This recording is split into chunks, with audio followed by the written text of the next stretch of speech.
할렐루야. 하나님의 은혜가 새로 시작된 한 주간 여러분의 삶에 넘치기를 주님의 이름으로 축복합니다.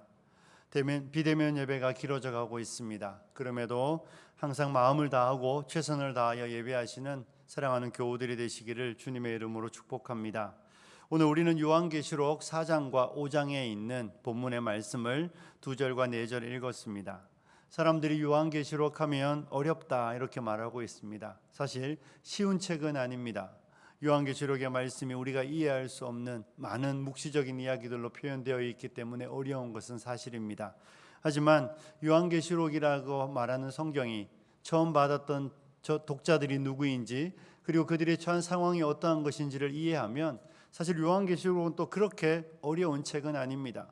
그 내용이 아주 분명하고 그 내용의 목적이 너무 확실하다는 것에는 변함이 없습니다. 여러분들이 아시는 대로 이 사도 요한이 pat모라는 섬에 유배되어서 예수를 전파하는 이유로 pat모라는 섬에서 이 계시의 말씀을 받았습니다. 그리고 이 편지를 받았던 처음 소아시아 7교회, 오늘날 터키 지방에 있는 7교회는 박해와 핍박 가운데 놓여 있는 교회였습니다.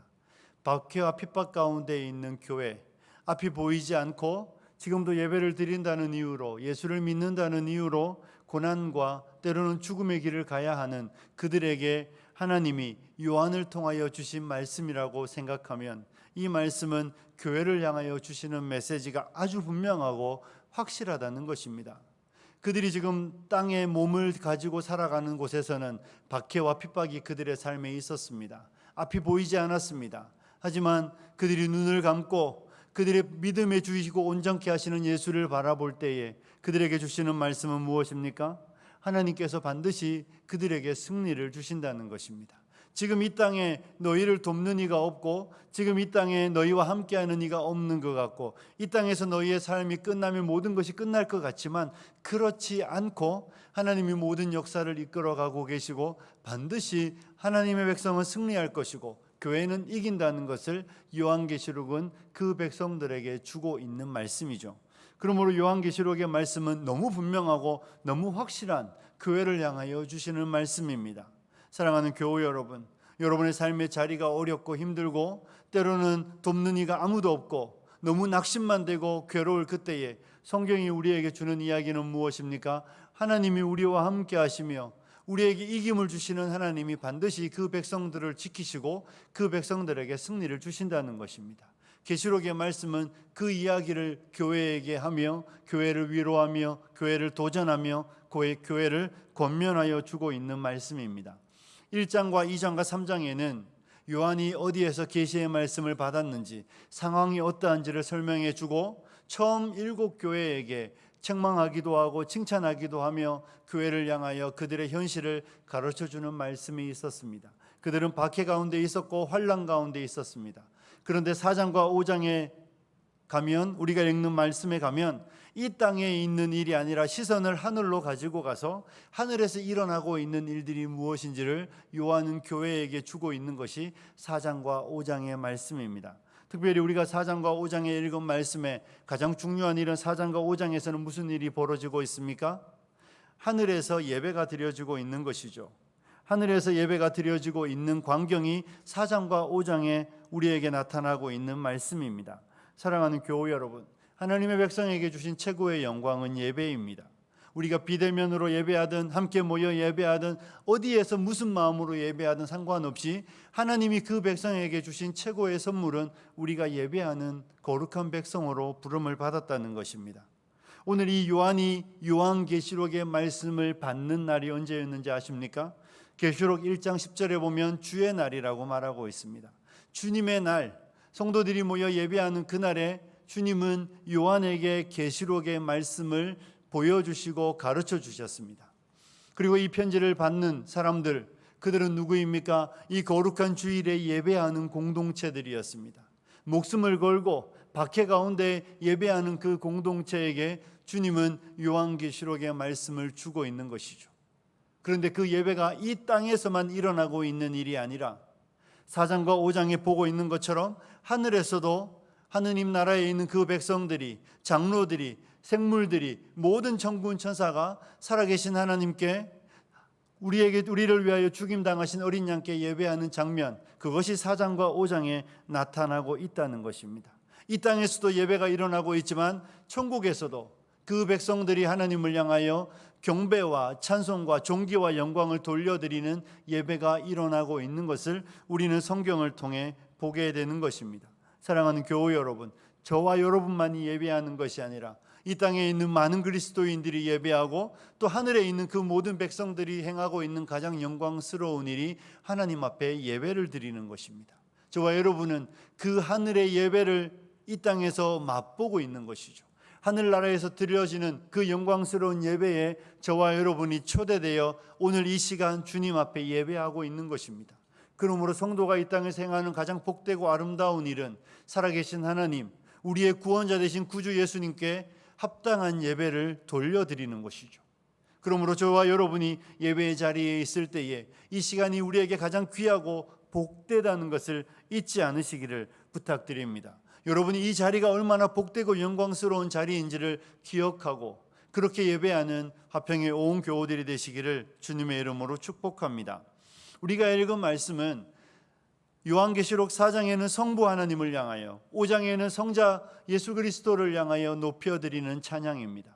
하나님과 어린 양께 찬양하는 내용인데요, 우리가 읽었던 4장 10절과 11절, 5장 12절, 11절부터 14절의 말씀에 보면 예배하고 찬양하는 그들에게 이 단어가 소개되고 있습니다. 11절과 4장 11절에 소개되고 있고 5장 12절에 소개되고 있는데 그 단어가 무엇입니까? 합당하다는 것입니다. 11절 중반에, 우리말 성경에는 이 단어가 중간에 나옵니다. 11절에도 중간에 나오고 또 12절에는 뒤쪽에 나오고 있지만 사실 헬라어 성경에서는 찬양을 하며 가장 먼저 나오는 단어가 합당하다는 것입니다. 이 합당하다는 단어는 이 단어에 파생된 단어인데요, 무게를 단다는 단어입니다. 무게를 달아, 그 무게에 적합한, 하나님께서 합당한 분이라는 것을 말하여 주고 있는 것이죠. 오늘날 지금 이제 올림픽이 열심히 진행되고 있고 더워서 아마 집에서 올림픽을 보시는 분들이 있는데, 금메달을 따는 선수들은, 은메달을 따는 선수들은, 메달을 따는 선수들은 사람들이 다 그렇게 박수치는 이유는 그들이 그 메달을 따기에 합당한 사람들이기 때문에 그렇습니다. 그들은 최선을 다하여 준비했고 최선을 다하여 노력한 그 결과로 그들이 메달을 따기 때문에 그들은 그 메달을 받기에 합당한 사람, 이 합당하다는 말은 그런 것입니다. 사랑하는 교우 여러분, 하나님과 예수 그리스도는 성도들로 인하여 찬양을 받기에, 예배를 받으시기에 합당한 분이라는 것입니다. 이 합당하다는 단어가 1세기 당시에 로마 황제에게 가장 많이 쓰이던 단어입니다. 주로 황제에게를 향하여 쓸 때에 황제는 존경을 받으시기에 합당한 분이라는 것이죠. 황제는 높임을 받으시기에 합당한 분이라는 의미로 쓰였던 단어입니다. 교회를 박해하는 황제가 찬송을 받는 사람이었는데 요한은 무엇을 가르쳐주고 있습니까? 교회를 박해하는 황제가 찬양과 예배를 받기에 합당한 분이 아니라 우리 하나님이, 우리의 구주 되신 그리스도께서 찬송과 경배와 영광과 존귀를 받으시기에 합당한 분이라고 분명히 말하고 있는 것이죠. 하늘에서 울려 퍼지는 찬송의 가장 중요한 요소는 하나님과 아들 예수 그리스도는 찬송을 받기에, 예배를 받으시기에 합당한 분이라는 것을 먼저 말하고 있는 것입니다. 사랑하는 교우 여러분, 예배하는 사람들에게 가장 중요한 일은 우리의 예배를 받으시는 그분이 우리의 예배를 받으시기에 합당한 분이라는 것을 아는 데서 시작하는 것입니다. 가치를 아는 것이 가장 먼저 시행되고 있는, 나타나야 되는 일인 것이죠. 예배하는 사람들이 예배를 받으시는 분의 가치를 모르면 그 예배는 온전한 예배가 될 수 없는 것이죠. 하나님과 예수 그리스도는 우리의 경배를 받으시기에, 우리의 예배를 받으시기에 합당한 분이라는 것을 성경은 말하고 있는 것입니다. 최근에 혹시 그런 뉴스를 보셨습니까? 세계면에 스리랑카에서 일어났던 일인데요, 스리랑카에서 어떤 사람이 우물을 파다가 사파이어를 발견했답니다. 지금까지 발견된 것 중에, 원석 중에 가장 큰, 제법 길이가 크더라고요. 엄청 커요. 정말 큰 돌덩이인데 시가는 한 2천억 된다고 말합니다. 우물을 팔 때 여러분 생각해 보십시오. 우물을 파는데 그 큰 돌덩이가 나왔으면 그 가치를 알지 못하는 사람은 화를 내도 엄청 화를 낼 것입니다. 우물을 파는데 그만한 돌을 들어내야 되잖아요. 그리고 스리랑카라는 나라니까 사람들이 뭐 장비가 제대로 있었겠습니까? 그냥 우물을 삽으로 파고 곡괭이로 판다고 생각해 보십시오. 우물을 파내려 가는데 갑자기 정말로 사람보다 더 큰 돌덩이가 발견되었을 때 사람들은 때로는 절망하고 화가 날 것입니다. 이 더운 여름에 내가 우물을 파는데 그 우물에서 이만한 돌이 내가 파내려 가야 되는 그 곳에 있다면 화가 나고 짜증이 났겠죠. 하지만 그 우물을 파는 사람들은 그 돌이 무엇인지를 알았던 것이죠. 그러므로 우물 파는 것보다 그 발견된 사파이어의 가치를 알았기 때문에 그들에게 그 일은 정말 기쁘고 즐거운 일이 되었던 것입니다. 가치를 알면 기쁨이 되고 가치를 알면 즐거움이 되지만 가치를 알지 못하면 전혀 쓸모없는 돌덩이에 불과한 것이죠. 아마 제가 거기에 있었다면 화를 내는 사람이었을 뿐일 것입니다. 왜요? 저는 사파이어를 본 적이 없으니까. 사파이어 원석은 더 본 적이 없으니까 돌과 비슷한 그냥 돌인 것이죠. 사랑하는 교회 여러분, 하나님의 백성들이 하나님과 어린 양의 가치를 모른다. 이건 말이 되지 않는 이야기입니다. 하나님의 백성이라고 말하는 사람들의 가장 중요한 특징은 하나님과 그 성자 예수님의 가치를 아는 사람인 것입니다. 요한복음 1장 11절에 보면 요한이 이렇게 말하고 있죠. 자기 땅에 오매 자기 백성이 영접치 않았다. 예수님이 이 땅에 오셨을 때에, 유대 땅에 오셨을 때에 왜 유대에 있는 사람들이 예수님을 영접하지 않았습니까? 간단합니다. 그들은 예수님을 알아볼 눈들을 갖지 못했기 때문입니다. 그들은 예수님의 가치를 몰랐기 때문에 그들은 예수님을 영접하지 않았던 것입니다. 누가복음 7장에 보면 예수님이 시몬의 집에 방문한 적이 있었습니다. 예수님이 시몬의 집에 방문했을 때에 시몬은 예수님께 발 씻을 물도 주지 않았다고 말하는데 한 여인이 예수님께 찾아와서 눈물로 머리털을 적시고 향유를 붓고 머리털로 예수님의 발을 닦으며 그 입에 입 맞추는 장면이 소개되고 있습니다. 그 여인은 동네 사람들의 눈에는 죄인이었을, 그냥 죄인으로 취급받는, 그냥 무시하고 멸시당하는 여인이었습니다. 그런데 그 여인이 나사렛 예수가 시몬의 집에 방문했을 그때에 그 여인은 예수님께 나와 가장 귀한 향유를 붓고 그의 머리털로 예수님의 발을 닦으며 예수님의 발에 입 맞추는 놀라운 행동을 했습니다. 그 집 주인이었던 시몬은 예수님을 향하여 음식은 차려주지만 기본적인 발 씻을 물도 주지 않는데 왜 여인은 그렇게 했을까요? 그리고 시몬은 왜 그렇게 행동했을까요? 이유는 간단합니다. 그 여인은 예수님이 누구신지를 알아보는 눈을 가졌기 때문에 예수님께 합당한 태도로 예수님을 섬겼지만 시몬은 예수님이 누군지 알아보지 못했기 때문에 예수님을 향하여 그렇게밖에 행동할 수 없었던 것이죠. 사랑하는 교회 여러분, 가치를 모르는 사람은 하나님께 합당한 예배를, 합당한 자세를 나타내 보일 수 없습니다. 가치를 모르는 사람은 천국에 갈 수 없다는 것을 여러분 기억하셔야 합니다.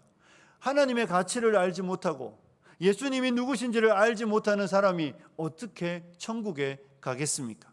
천국에 있는 사람들은 하나님이, 아들 예수님이 어떤 분이신지, 그분의 가치가 무엇인지를 알고 그래서 예배받기에 마땅히 합당한 분이라는 것을 알기 때문에 예배하는 사람들이 천국에 가는 것입니다.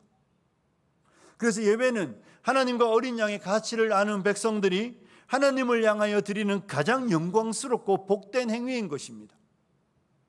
하나님이 누구신지 알기 때문에, 어린 양이 누군지 알기 때문에 행하는 가장 영광스러운 일이 예배라는 것입니다. 사랑하는 교회 여러분, 여러분은 알고 있습니까?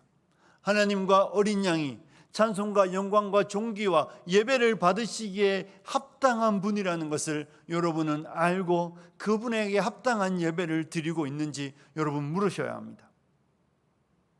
그리스도의 가치를 알지 못하고 하나님의 가치를 알지 못하는 사람은 진정한 예배자가 될 수 없습니다. 참된 하나님의 백성은 하나님과 아들 예수 그리스도의 그분들의 가치를 알기 때문에 참으로 합당하게 그분들이 예배받기에 합당한 분이시라는 것을 알고 온전한 마음으로 예배하는 사람들입니다. 그리고 하늘나라에서 일어나는 합당하신 분들에게 예배할 때 그들의 자세가 무엇인지 성경이 우리에게 보여주고 있는데요, 10절에 가면 이렇게 말하고 있습니다. 24장로들이 보좌에 앉으신 이 앞에 엎드려 세세토록 살아계시는 이에게 경배하고 자기의 관을 보좌 앞에 드리며 이르되, 이렇게 말하고 있죠. 5장 14절에도 이렇게 표현되어 있습니다. 내 생물이 이르되 아멘하고 장로들은 엎드려 경배하더라, 이렇게 말하고 있습니다. 사랑하는 교우 여러분, 하나님과 예수 그리스도의 가치를 아는 사람들이 그분 앞에 서서 보이는 태도가 무엇입니까? 엎드려 경배하는 것입니다. 하나님과 그분 앞에 우리를 낮추어 자신들을 굽혀 하나님을 높이는 경배의 행위를 하고 있는 것이죠. 여러분 한번 생각해 보십시오. 여러분이 길에서 어떤 사람을 만났습니다. 어떤 두 사람이 만났는데요, 그 사람들의 인사하는 모습을 보면 우리는 그 사람들의 관계를 알 수 있습니다. 한 사람이 다른 사람을 향하여 허리를 90도로 꺾고 인사하면 앞에 있는 사람이 이 사람보다 높은 사람입니다. 여러분이 어디에 갔는데 사람들이 내가 들어가도 쳐다보지도 않고 그냥 쳐다보고 왔어, 이렇게 말하는 거랑, 여러분이 들어갔을 때에 누군가가 일어나서 우리를 맞이하면, 여러분이 들어갔을 때에 일어나는 정도가 아니라 달려나와서 여러분을 맞이한다면 여러분이 그 사람에게 어떤 사람인지가 나타나는 것이죠. 내가 그만한 가치가 있고 내가 그렇게 대접을 받기에 충분한 사람이라면 사람들은 달려나와 우리에게 90도로 인사하며 우리를 영접하겠지만, 그냥 뭐 별 볼 일 없는 사람이라면 우리가 가도 왔어, 때로는 그것도 하지 않으며 쳐다보지도 않을 수도 있는 것입니다. 세상 사회에서도 다 그런 것입니다. 내가 만나는 사람이 나에게 어떤 존재인가에 따라서 그 태도가 달라지는 것입니다. 하나님과 어린 양 앞에 보이는 24장로들과 하늘나라에서 드려지는 예배의 가장 중요한 특징은 그들이 하나님 앞에 엎드려 경배한다는 것입니다. 그들이 하나님 앞에 엎드려 경배하며 하나님을 높이는 것이 하늘나라에서 드려지고 있는 예배의 모습입니다. 사랑하는 교우 여러분, 이 땅에 오늘날 우리가 드려지는 예배에도 반드시 있어야 되는 자세입니다. 하나님과 어린 양이 예배를 받으시기에 마땅히 합당한 분이라고 우리가 인정한다면 우리는 그분 앞에 엎드려 경배해야 되는 것이죠. 우리는 그분 앞에 엎드려 그분을 높이는 것, 이것이 예배에서 아주 중요한 태도입니다. 사랑하는 교우 여러분, 물론 오늘날 우리는 엎드릴 수는 없습니다. 다 자리에 앉아서, 지금 집에서 어쩌면 소파에 앉아서 예배를 드리겠지만 우리가 이런 표현을 쓰지요. 마음의 무릎을 꿇으셔야 한다고. 하나님이 받으시기에 합당한 예배의 태도, 경배할 수, 우리가 엎드릴 수는 없으니 우리의 마음의 무릎을 꿇고 우리의 마음을 모아 그분이 받으시기에 합당한 태도로 예배해야 그것이 예배입니다. 하나님이 내게 어떤 분이신지는 여러분이 예배하는, 우리가 예배하는 그 자세와 태도만으로도 충분히 알 수 있다는 것입니다. 그런데 만약에 우리가 예배라고 말하고 나는 하나님의 가치를 알고 그리스도의 가치를 안다고 말하며 하나님과 어린 양은 예배를 받으시기에 합당한 분이라고 인정한다고 말하면서도 시간 하나 준비하지 못하고 예배 시간에 상습적으로 지각하고, 제가 비대면 예배를 드리니까 여러분 집에서 혹시 여러분 그냥 아무 때나 내가 예배 드리고 싶을 때 그냥 인터넷을 켜서 준비되지 않은 몸, 준비되지 않은 자세로 예배한다면 내가 하나님을 어떻게 생각하고 있는지를 보여주는 단적인 여러분의 모습입니다. 놀라운 사실은 대면 예배에 지각하는 사람은 비대면 예배에도 지각하더라는 것입니다. 물론 지금 우리는 이 시간 실시간으로 예배드리는 시간에는 지각의 개념이 있겠지만 나중에 예배하시는 분들은 뭐 그냥 내가 켜서 예배하는 시간이니 지각 개념이 없을 수 있을지 모르지만 여러분은 알지 않습니까? 내가 예배에 지각했는지 지각하지 않았는지. 준비 없이 교회에 와서 지갑을 열어서 그냥 잡히는 대로 헌금을 드리는, 예배 시간은 보다 예배 이후 시간이 더 중요해서 예배 이후의 모임을 생각해서 예배에 올 때에 예배 이후에 나아가서 입을 옷을 생각하고 그냥 복장조차 대충 입고 나오는, 예배가 끝나면 바삐 교회를 빠져나가며 삶의 현장으로 달려나가는, 여러분 만약에 그런 우리의 예배의 태도가 있다면 우리가 하나님을 고수준으로 그렇게밖에 생각하지 않기 때문에 우리의 삶의 예배의 태도가 그렇게 설정되는 것입니다. 사랑하는 교우 여러분, 세상에 어떤 높은 사람이 온다고 해서 만날 때에, 대통령을 만나러 간다고 할 때에 사람들, 여러분 다 가보신 분들은 다 그러더라고요. 한두 시간 전에 가서 이미 공지사항 다 듣고 해야 될 태도 다 배우고 자세 다 배우고 그리고 만나고, 대통령이 빠져나가면 그 이후에야 겨우 우리의 삶의 자리로 돌아오는, 그런데도 그 자리가 영광스럽다고 거기에 부름받으면 기뻐서 삶의 모든 걸 내려놓고 거기에 가는 것이 사람들의 삶의 모습입니다. 일개 한 사람인 대통령에도 그와 같은 모습으로 그 모임을 나아간다면 살아계신 하나님, 만물의 주인 되신 하나님, 우리의 구원자 되신 예수께 예배하는 우리들이 우리의 예배의 태도가 한 사람을 만나는 것보다 못하다면 우리는 이미 그 사람보다 하나님과 어린 양을 귀하게 여기지 않는다는 것을 스스로 증명해 보이는 것입니다. 하나님이 정말로 예배 받으시기에 합당한 분이라면, 하나님과 어린 양이 정말로 가장 귀한 보물이며 가장 가치 있는 분이라고 우리가 확신한다면 우리의 삶에서는 반드시 엎드려 경배하는 하늘의 예배처럼 우리의 삶에서 하나님 앞에 예배할 때에 엎드려 경배하는 모습이 반드시 나타나야 하는 것입니다. 사랑하는 교우 여러분, 바라기는 우리가 대면으로 예배하든 비대면으로 예배하든 어디에서 예배하든 저는 저와 여러분이 정말로 참된 예배자답게 바른 자세와 바른 태도로 우리 하나님을 예배하는 성도들이 되었으면 좋겠습니다. 가치를 모르는 사람은 물론 합당한 예배를 드릴 수 없습니다. 가끔씩 신앙이 없는 사람들, 특별히 청소년들이 부모의 손에 질질 끌려서 교회에 와서 앉아 있으면 그 아이들의 예배는 이미 예배가 아닌 것이죠. 하나님이 누구신지 알지 못하니, 아들 예수님을 알지 못하니 그 아이들은 그 시간이 그냥 세상에서 어느 가기 싫은 모임에 와 있는 그런 시간일 뿐이기 때문에 합당한 자세와 합당한 태도로 예배할 수 없습니다. 그들은 그렇다 쳐도 정말로 믿는 우리라면 하나님의 크신 은혜와 하나님의 그 크신 사랑과 아들 예수님의 우리를 위한 한없는 그 은혜로 인하여 구원받았다고 인정하는 우리라면 그 청소년들이 드리는 예배와는 달라도 많이 달라야 되는 것입니다. 하나님의 나라에서 드려지는 그 예배, 이 예배의 영광이 저와 여러분의 삶의 자리에도 반드시 있어야 되는 것이죠. 저는 저와 여러분이 늘 마음의 무릎을 꿇는 이들의 정말 잘 하셨으면 좋겠고 실패하지 않았으면 좋겠습니다. 마음의 무릎을 꿇고 마땅히 예배를 받으셔야 되는 하나님께 온전히 예배하는 화평의 온 교우들이 되었으면 좋겠습니다. 사랑하는 교우 여러분, 이 요한계시록은 제가 서두에도 말씀드렸듯이 고난과 박해 가운데 있는 교회에게 주시는 말씀이었습니다.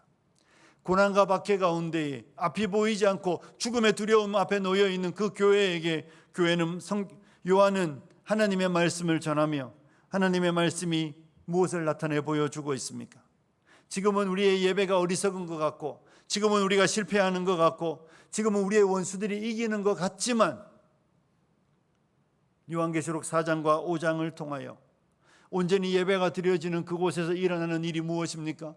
하나님이 그 교회로 하여금 반드시 승리하게 하신다는 것입니다. 반모섬에서 이 편지를 받고 이 환상을 받고 요한으로부터 이 편지를 받는 그들이 어려운 가운데 있었지만 그들에게 성경이 주는 약속의 메시지는 무엇입니까? 너희의 예배는 어리석은 것이 아니라는 것입니다. 너희의 예배는 바보 같은 행위가 아니라는 것입니다. 성도는 예배하고 하나님은 역사한다는 것을 성경은 분명히 보여주고 있는 것이죠.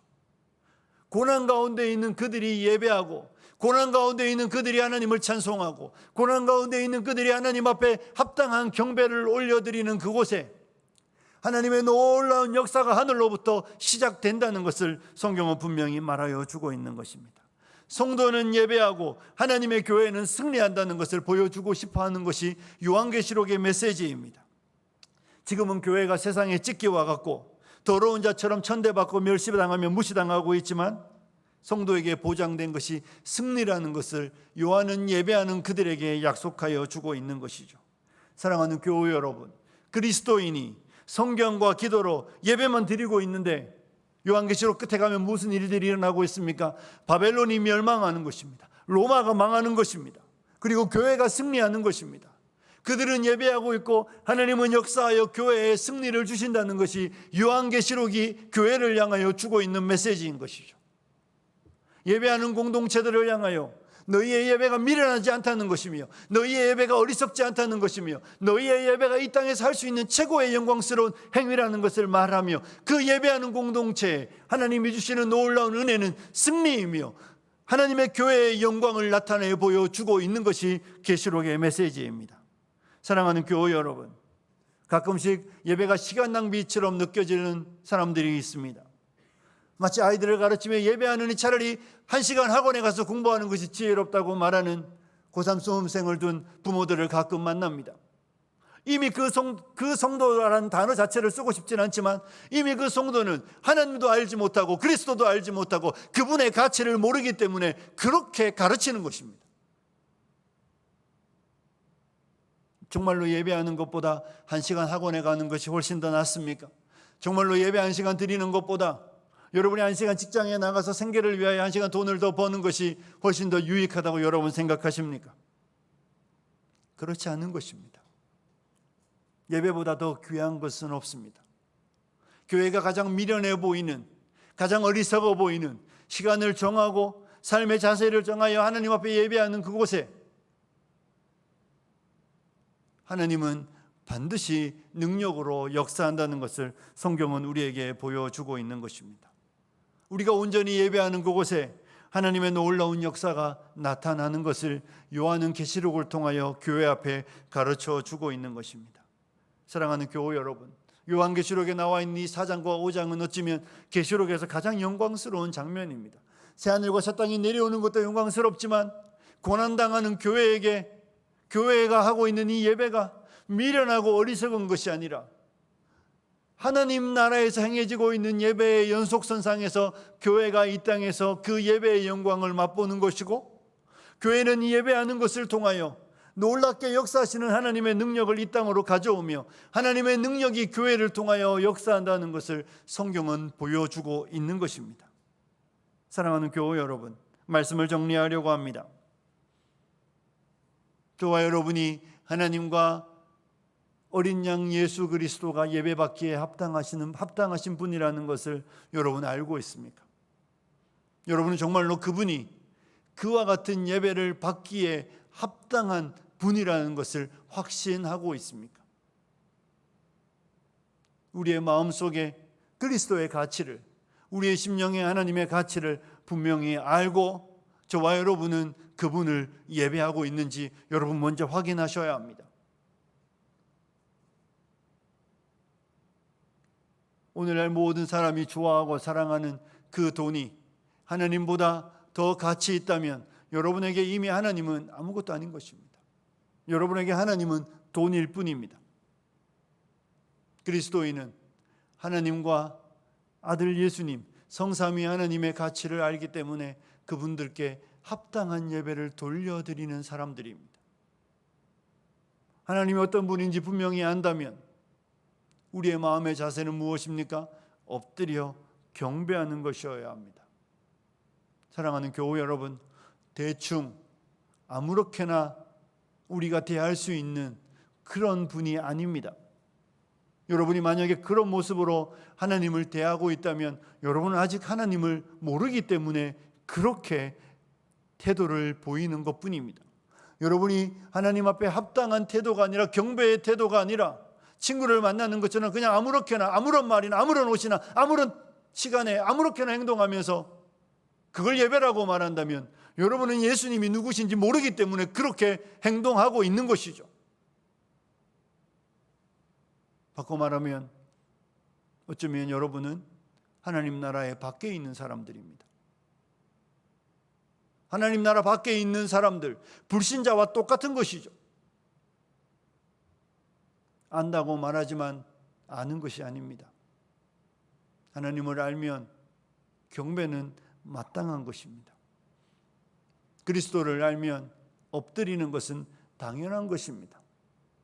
우리가 할 수 있는 가장 겸손의 자세가 엎드리는 것이기 때문에 엎드리는 것이지, 그것보다 더 낮은 자세가 있다면 그것보다 더 낮은 자세로 하나님과 어린 양께 예배해야 하는 것입니다.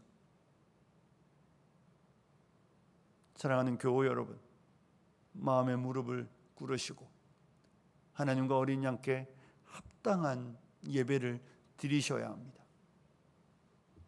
그리고 기억하십시오. 예배하는 그곳에 하나님의 능력이 나타납니다. 예배는 어리석고 미련한 것이 아니라 하나님 나라에서 벌어지고 있는 일들이며 이 땅에 고난받는 교회가 예배할 뿐인데 하나님은 그 예배하는 공동체에게 놀라운 은혜를 베풀어 주신다는 것을 잊지 않으셔야 합니다. 예배하는 그곳에 하나님의 능력이 나타나고 우리가 예배의 그 한 번 잘 드림으로 인하여 하나님의 역사가 이 땅에 임하는 것이며 우리는 예배를 통하여 하나님의 살아계심을 맛보게 되고 예배를 통하여 구주의 놀라운 은혜를 경험하게 된다는 것을 기억하시고 저와 여러분이 정말로 합당하게 예배하는, 그래서 예배의 성공자가 되어서 우리의 인생 속에 하나님의 능력이, 하나님의 역사가 나타나는 놀라운 은혜가 있는 화평의 온 교우들이 되시기를 주님의 이름으로 축복합니다.